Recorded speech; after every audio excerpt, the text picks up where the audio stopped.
1800 millones de años, una explosión creó nuestro universo.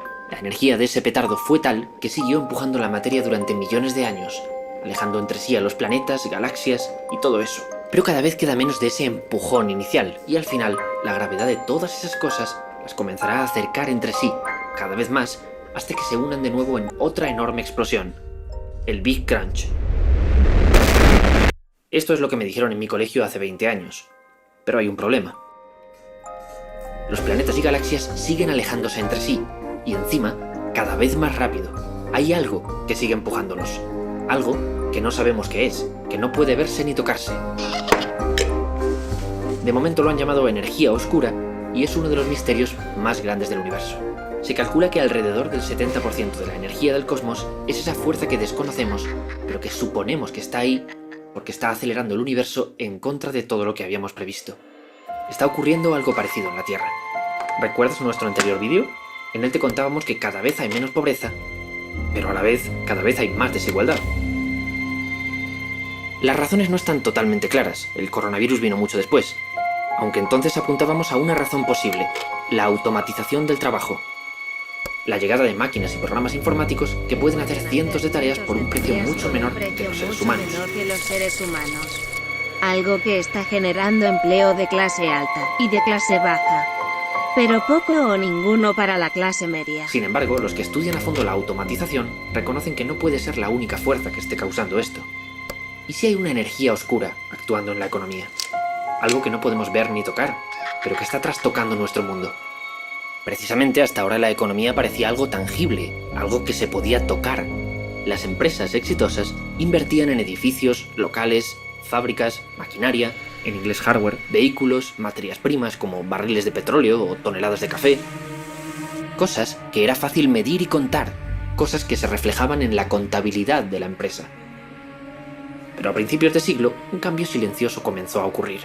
Las compañías empezaron a invertir mucho más dinero en cosas como programas informáticos, recoger datos de sus clientes, crear marcas potentes sin mantener su reputación, lo que se hace entre otras cosas con publicidad, realizar investigación y desarrollo que puede acabar en diseños de nuevos productos, en patentar esos diseños de futuros productos, en organizarse de forma más eficiente o en formar a los trabajadores en nuevas habilidades. Invertían en cosas intangibles que, como no se pueden tocar, no aparecían en la contabilidad de la empresa. No es que los intangibles sean algo nuevo. En 1800, una empresa farmacéutica de éxito ya invertía mucho dinero en investigación y en patentar sus descubrimientos, claro. Pero la mayoría del dinero se lo gastaban en los ingredientes, las plantaciones de árbol de quina o la planta del opio, por ejemplo, por las que llegó a haber guerras, y en fábricas y herramientas para convertir esa materia prima en medicamentos. Por eso, era lo único que contabilizaban. Estos días hay empresas farmacéuticas que valen billones sin fábricas, sin grandes propiedades tangibles y sin haber lanzado siquiera un solo producto al mercado, solo por haber generado expectativas de que quizá consigan una vacuna ganadora contra la COVID-19. Han atraído inversiones loquísimas por una investigación que aún está en fase de pruebas.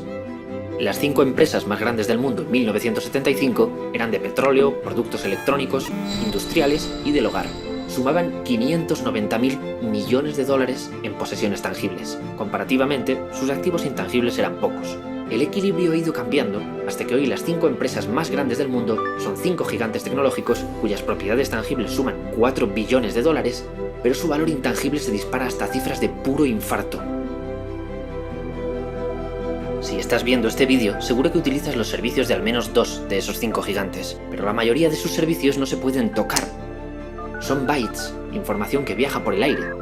De hecho, ni siquiera pagas por ellos con dinero, pagas con tus datos. Cada vez que los usas gratis, estas empresas aprenden más datos sobre ti y sobre millones de personas, haciendo que su valor aumente más y más. ¿A quién le importa dónde estén sus edificios, si es que los tienen? En el siglo pasado, el valor de un país estaba en sus recursos naturales. Tenía petróleo, carbón, diamantes, mucho trigo. Hoy uno de los mayores recursos de Inglaterra es una idea, un niño mago con gafas. Ese niño ha dado empleo y dinero a millones de personas y ha hecho a su creadora más rica que la reina de Inglaterra. Y es propiedad intelectual, conocimiento. De hecho, ese es otro nombre que tiene esta nueva economía, economía del conocimiento. Antes nuestra economía estaba fundamentalmente hecha de cosas físicas. Hoy nuestra economía es cada vez más ideas, información, conocimiento, emociones Sí, las empresas invierten mucho dinero en generarte emociones. Como la energía oscura siempre ha estado ahí, pero como era una parte pequeña de la economía, no nos parábamos a medirla. Sin embargo, poco a poco se ha hecho tan grande que hoy representa una parte brutal que aún así seguimos ignorando. Si sumamos el valor de todas las empresas que cotizan en bolsa a escala mundial, vemos que ya el 52% de su valor son activos intangibles, pero el 70% de esos intangibles está oculto en las fuentes oficiales, no sale en ningún sitio. ¿Qué pasaría si lo contabilizásemos? Por lo pronto, descubriríamos que países como España son más ricos de lo que parecen. El PIB de España, el indicador de riqueza más usado, crecería un 3,6% si contabilizásemos mejor algunos de sus intangibles. 37.412 millones de euros más ya es una diferencia, pero en España la inversión en intangibles es de un 35%. Sigue siendo un país fundamentalmente tangible. Los países que lideran la economía intangible son los del norte de Europa, Francia, Estados Unidos y Gran Bretaña. Esto es interesante. Hace poco se publicó el libro Capitalismo sin capital, el auge de la economía intangible. Sus autores dicen que los intangibles pueden ser la pieza que falte para explicar el aumento de la desigualdad en el mundo. ¿Por qué piensan así? Primero, son muy escalables. Si quieres expandir un negocio tangible, tendrás que construir nuevas fábricas, comprar locales, más vehículos, algo que es costoso y lleva tiempo. Pero si creas una app en Estados Unidos, puedes llevarla a toda Latinoamérica prácticamente al instante y casi sin costes. Cuando las empresas basadas en intangibles se expanden, casi no hay límite a lo grandes que pueden ser. Y de una fábrica sabes en qué lugar está situada. Pero los activos intangibles no están atados a un lugar físico, lo que hace difícil recaudar impuestos. Segundo, el efecto derrame. Los beneficios de los intangibles pueden ser aprovechados por otras empresas. Un ordenador que se manejaba con ventanas e iconos en lugar de escribiendo texto fue la idea de esta empresa X. No vendieron muchos ordenadores, pero otra empresa les copió y le fue un poco mejor. A su vez, una nueva empresa copió a la anterior y estos sí lo petaron. Pero quien se gastó el dinero en años de investigación fueron estos primeros. El problema es otra vez el tamaño. Imagina que esta empresa hubiera sido pequeña y estas grandes. Ellos hacen el gasto y los beneficios se los llevan otros con los que no puede competir. Habría sido su fin. Aún así, la historia también puede ser al revés. De hecho, esta empresa era un gigante y estas dos, en aquella época, mucho más pequeñas. Otra característica de los intangibles que es un problema es lo que se llaman costes hundidos. Antes, si las cosas iban mal para una compañía, cerraba y vendía sus activos tangibles, sus fábricas, sus vehículos, recuperando parte de la inversión. Pero cuando una compañía que ha hecho grandes inversiones intangibles cierra, lo tiene muy difícil para recuperar el dinero. Porque es difícil vender, por ejemplo, una investigación que tienes en marcha, o una marca en cuya promoción te has gastado mucho pero que quizá ha perdido el prestigio. Esta es una de las razones por la que los bancos, un pilar esencial de nuestra economía, tanto que se dice que está bancarizada, prestan dinero a empresas y países que tienen valor tangible, porque si no les devuelven el dinero, pueden quedarse con sus posesiones físicas que pusieron como garantía, pero es difícil que un banco te dé un préstamo si pones como garantía una cuenta de Twitter con 1 millón de seguidores reales. Parece un chiste, pero es algo con un gran valor intangible, en la industria de la publicidad, por ejemplo. En resumen, desigualdad. Hoy por hoy la economía intangible beneficia más a los más grandes. La escalabilidad y los derrames también pueden beneficiarte si eres pequeño, pero el riesgo es enorme y es difícil empezar. Eso está creando un grupo de empresas líderes que sí pueden apostar por los intangibles y cada vez son más productivas que el resto de las empresas. Además, manejar bien intangibles requiere de cierto nivel de estudios, de modo que en estas empresas se están generando puestos de trabajo difíciles de alcanzar para la gran mayoría, y con sueldos que el resto de las empresas no pueden ni plantearse pagar. Y aunque el conocimiento puede desarrollarse en cualquier parte, la realidad es que donde florece la economía intangible es en las ciudades. Las ha hecho todavía más importantes, lo que ha contribuido a aumentar el precio de la vivienda, uno de nuestros grandes problemas.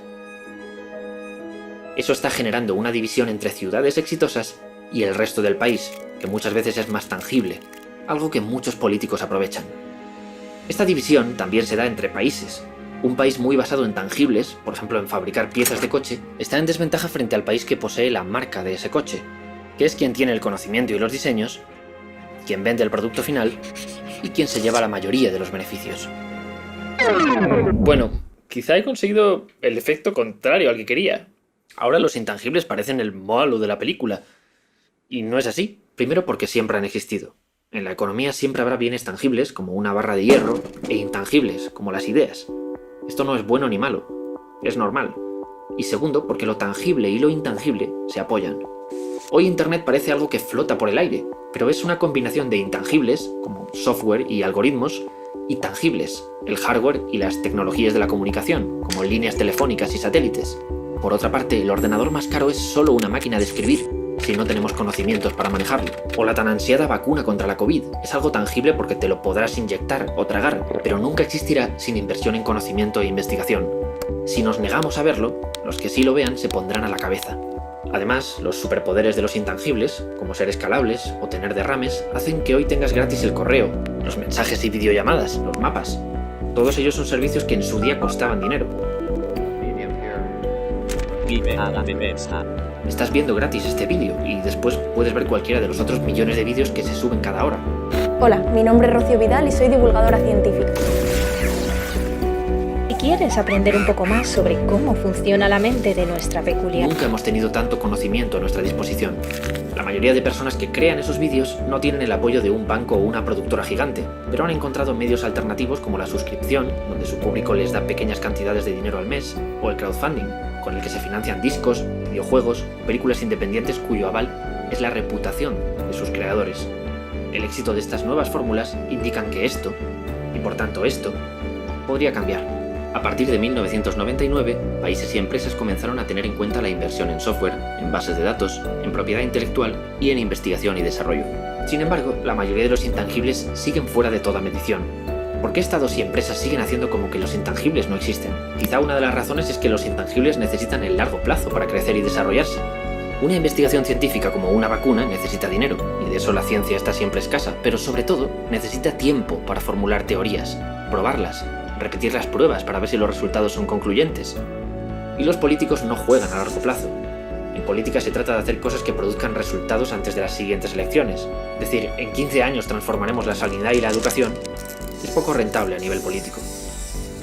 No es que pensar a corto plazo sea un problema exclusivo de los gobiernos, le ocurre también a las empresas y a cualquier persona. En España, durante el boom de la construcción, muchos jóvenes dejaron los estudios, una apuesta intangible a largo plazo, para ponerse a trabajar y ganar dinero, una apuesta a corto plazo. Pero ese empleo se destruyó en cuanto acabó ese boom, dejándoles en paro y sin estudios. Otra razón es que los intangibles requieren cierta tolerancia al error. Estas cosas son un superventas salido de años de investigación y de muchos fracasos. Se suponía que buscaban un pegamento súper fuerte y les salió esto. En otra empresa habrían despedido al investigador o investigadora, pero resultó que es una compañía conocida por no castigar el fracaso y que anima a sus empleados a cosas como tomar descansos o dedicarle tiempo a proyectos personales. El caso es que guardaron aquel pegamento de mierda en un cajón por si acaso y años más tarde encontraron un uso que lo petó. No, espera, no lo petó. La gente al principio no lo quería. Tuvieron que insistir mucho. ¿Por qué tolerar errores o animar a la gente a tomar descansos? Porque está demostrado que le va bien a nuestro cerebro. Y la mayoría de los intangibles son, realmente, capacidades humanas. Todos tenemos la capacidad de tener nuevas ideas, de generar una reputación o de organizarnos junto a otras personas, de crear conocimiento. Los economistas dicen que si buscamos la causa profunda del crecimiento económico, al final veríamos qué es el conocimiento. Da igual si es el conocimiento de una ingeniera que diseña una nueva tecnología o el conocimiento de un cocinero sobre cómo hacer unas albóndigas increíbles. El éxito de sus empresas y de sus países depende de su conocimiento. Este vídeo es el cierre de una trilogía sobre transiciones que van a transformar nuestro mundo y la Fundación Cotec analiza y promueve. Comenzamos hablando de cómo podríamos pasar de una economía lineal a una circular, que no produce residuos. Hoy, en la Unión Europea, se debate que la recuperación económica tras la crisis del coronavirus se haga a través de la economía circular. El año pasado hablamos de cómo las máquinas pueden llevarnos de un mundo analógico de trabajo repetitivo y especializado a uno digital de trabajos más humanos. No hay que ser un gurú para saber que la automatización y otras cosas de las que hablábamos en el vídeo van a dar un salto de gigante tras la COVID-19. Y ahora estamos hablando de cómo nuestra economía solo mide lo tangible y se olvida de esa energía oscura que la está transformando silenciosamente. El premio Nobel de Economía Finn Kitland decía en una entrevista que la crisis del coronavirus no es un terremoto o una guerra. No hay que reconstruir puentes, ni carreteras, ni cosas tangibles. Lo que tenemos que proteger es el conocimiento. El de los científicos, el de los médicos, o el del cocinero que sabe hacer esas albóndigas. Porque si se van a la calle, si caen en la pobreza, que sabemos que va a crecer por primera vez en muchos años, perderemos mucho más que unos edificios. Tenemos que apostar por el conocimiento. Nos estamos moviendo a toda velocidad hacia ese mundo circular, digital e intangible. Por cierto, mientras ves este vídeo, los científicos debaten que la energía oscura quizá no exista en absoluto.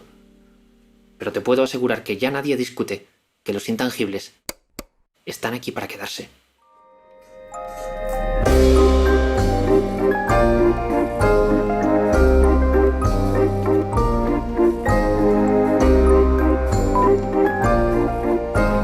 Que es un reto tremendo, es cierto, pero es que es un reto que además lleva tiempo, mucho tiempo. ¿Has empezado a arreglarlo?